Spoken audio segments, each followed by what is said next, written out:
विरार के सागर तटीय क्षेत्र अरनाला में स्वानंद सेवा सदन नामक ये भवन कोविड में अनाथ हुए बच्चों को सहारा देने के लिए तैयार हो रहा है।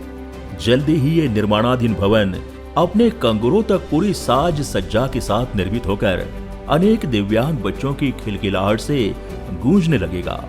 लेकिन इन कंगूरों तक पहुंचने की कहानी आसान नहीं रही है। ये कंगूरे एक दिव्यांग बच्चे के संघर्ष और उसके माता पिता की गहन तपस्या का परिणाम है। नूतन गुलगुले और विनायक गुलगुले ने 1994 में अपना दाम्पत्य जीवन शुरू किया तो वे भी देश के लाखों दंपतियों की तरह ही थे, आंखों में सुखमय जीवन के सपने सजाए हुए। 1996 में पुत्र रत्न की प्राप्ति ने उनकी खुशियों में 4 चांद लगा दिए। बच्चे का वजन कम था, लेकिन उसकी शारीरिक वृद्धि सामान्य चल रही थी। वो आवाज सुनता था, आवाज की तरफ देखता भी था।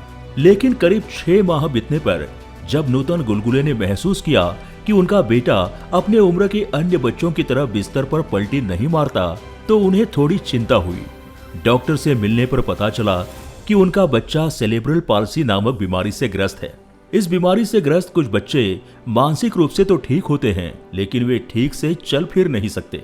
कुछ बच्चे तो शारीरिक और मानसिक दोनों प्रकार से कमजोर होते हैं। राहत की बात थी कि गुलगुले दंपति का बेटा पुष्कर मानसिक रूप से ठीक था, लेकिन उसके दोनों पांव और बायां हाथ कमजोर थे। डॉक्टर ने उसे नियमित रूप से कई प्रकार के शारीरिक व्यायाम करवाने की सलाह दी। डॉक्टरों की इस सलाह ने पुष्कर को अपने पांवों पर चलने लायक बना दिया। वो दौड़ नहीं सकता था, लेकिन अपने आप चल सकता था।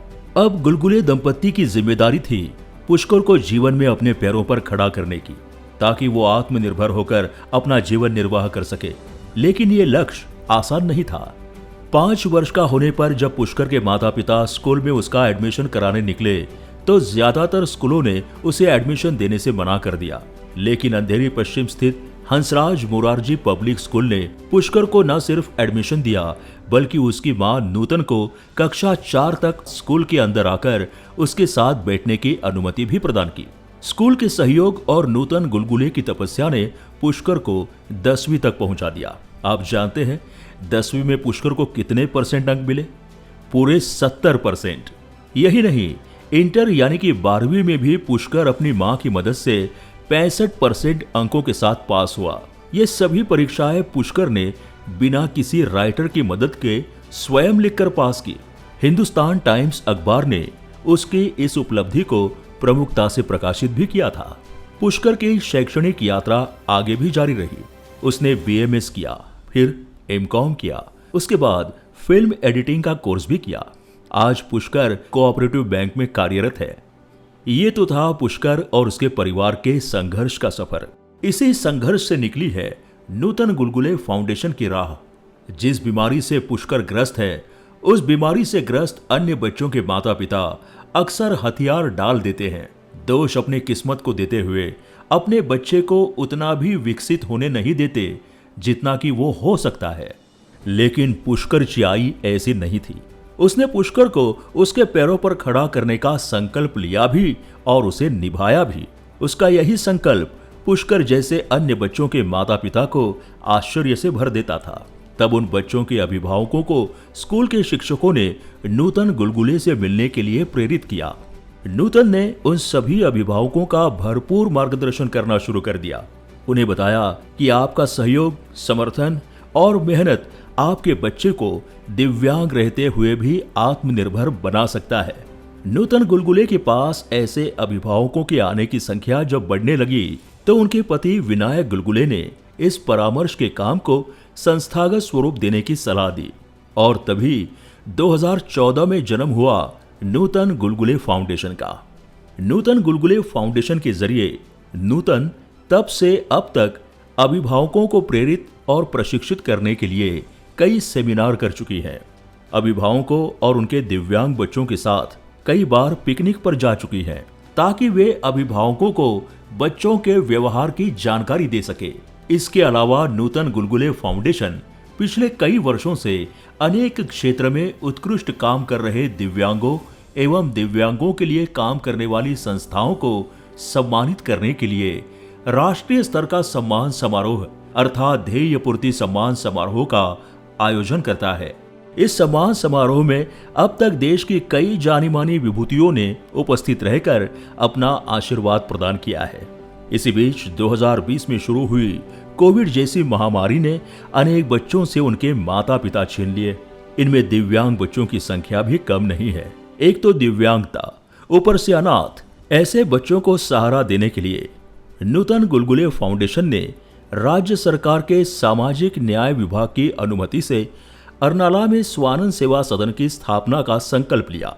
गुलगुले परिवार ने अरनाला स्थित अपना बंगला इस पुण्य कार्य के लिए समर्पित कर दिया है। अध्यात्म आणि मानव सेवा हेच आमचं ब्रीदवाक्य असल्यामुळे हे स्वानंद सेवा सदन जे उभं राहतं आहे ते ह्या मुलांसाठी मोफत असणार आहे आणि इथे आपल्या सर्वांच्या मदतीचे हात आम्हाला लाभावेत अशीच आमची इच्छा आहे। ह्या स्वानंद सेवा केंद्रामध्ये मी काम करून माझ्या जीवनाचा आनंद मला मिळतो आणि तो सर्वांनी घ्यावा अशी माझी सर्वांना विनंती आहे। या प्रकल्पामध्ये एकूण 100-125 मुलं राहतील आणि मग त्या मुलांना मग वैद्यकीय सेवा असेल किंवा बाकीच्या काही गोष्टी असतील तिकडे त्या प्रकल्पामध्ये अरण्यातील ग्रामस्थांना ह्याच्यातून रोजगार मिळेल, ही सुद्धा आमच्यासाठी आनंदाची आणि अभिमानाची गोष्ट आहे। या वास्तूचं बरंचसं काम पूर्ण होत आलेलं आहे, पण अजूनही तुमच्या मदतीची नक्कीच या वास्तूसाठी गरज आहे। तेव्हा मी सगळ्यांना नम्र आवाहन करू इच्छिते की आपण आपला खारीचा वाटा उचलावा आणि प्रत्येकाने आपल्या वतीने या संस्थेला या वास्तुसाठी हातभार लावावा। ये सराहनीय काम है, मेरी तरफ से तो बहुत सारी शुभकामनाएं इनको। स्वानंद सेवा सदन का भूमि पूजन 3 अप्रैल 2022 को महाराष्ट्र के तत्कालीन राज्यपाल भगत सिंह कोश्यारी ने किया था। अब ये सदन अपने निर्माण के अंतिम चरण में पहुंचने जा रहा है। स्वानंद सेवा सदनची ही वास्तू 3 मजली असेल। याच्या तळ मजल्यावर श्री अक्कलकोट स्वामींचे शक्तिस्थान आहे, जे आल्या आल्या आपल्याला त्यांचं आपण दर्शन घेऊन आशीर्वाद घेऊन आपण वर आलो तर पहिला मजला आणि दुसरा मजल्यावर मुलगे आणि मुली यांच्यासाठी वेगवेगळ्या डॉर्मॅटरीज आहेत, म्हणजे जिथं मुले आणि मुली या वेगवेगळ्या राहतील। आणि तिसऱ्या मजल्यावर मग 6 रूम्स बांधलेले आहेत, जिथे आपण आपल्या कार्यशाळा घेऊ शकू किंवा आपण तिथे सेमिनार्स घेऊ शकू किंवा जी मुलं शाळेत जाणार नाहीत अशा मुलांना तिथे वर्कशॉप देऊ शकू। आणि जी मुलं जी सेरेब्रल पाल्सी मुलं असतात, काही मुलं असतात ती बौद्धिकदृष्ट्या चांगली असतात, अशा मुलांना आम्ही नॉर्मल शाळेत घालणार आहोत आणि बाकीच्यांना ह्याच वस्तूत 3ऱ्या मजल्यावर पूर्णतः प्रशिक्षण दिले जाईल आणि त्यांना स्वतःच्या पायावर उभं राहण्यासाठी असंच ते प्रशिक्षण असेल। आणि त्याबरोबरच आम्हाला ह्या केपेला महेंद्र कंपनीसुद्धा पुढे आलेली आहे, ज्यांनी CSR अंतर्गत आम्हाला सौर ऊर्जेसाठी सुद्धा आर्थिक मदत दिलेली आहे। आजपर्यंत आम्हाला कोचिन शिपयार्ड, SBI जनरल, महाराष्ट्राचे माजी राज्यपाल महामहिम भगतसिंग कोश्यारीजी आणि अनेक दानशूर व्यक्तींनी आम्हाला मदतीचा हात पुढे केलेला आहे। याबद्दल मी आपल्या सर्वांची ऋणी आहे। नूतन गुलगुले फाउंडेशन दिव्यांगों के हितों के लिए उच्च न्यायालय में कई याचिकाएं भी दायर कर चुका है, जो अभी भी लंबित है। नूतन गुलगुले फाउंडेशन अपने शुभचिंतकों और सहयोगियों के आशीर्वाद से दिव्यांग बच्चों के लिए ऐसे कई संकल्प लेने और उन्हें पूरा करने के लिए कटिबद्ध है।